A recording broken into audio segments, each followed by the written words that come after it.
The young witch lived in a small village on the edge of a dark forest.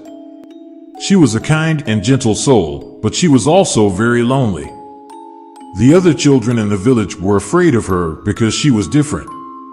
They whispered that she was a witch and that she would cast spells on them. The young witch tried to ignore the other children, but it was difficult. She longed for friends, but she didn't know how to make them. One day, she decided to go for a walk in the forest. She hoped that she would find someone who would accept her for who she was. The young witch walked for a long time, and she was starting to get tired.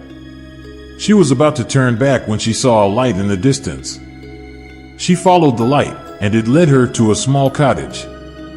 The cottage was old and run down, but it looked cozy. The young witch knocked on the door, and an old woman answered. The old woman was kind and welcoming, and she invited the young witch inside.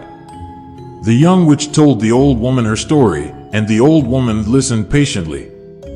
When the young witch was finished, the old woman smiled. "Don't worry, child," she said. "I will not let anyone hurt you. You are safe here." The young witch stayed with the old woman for many years. The old woman taught her about magic, and the young witch learned to use her powers for good. She made friends with the animals of the forest, and she learned to love her own kind.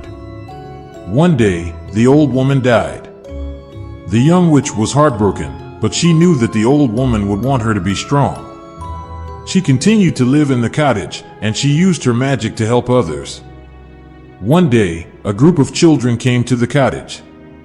They were the same children who had once been afraid of the young witch. But now, they were different.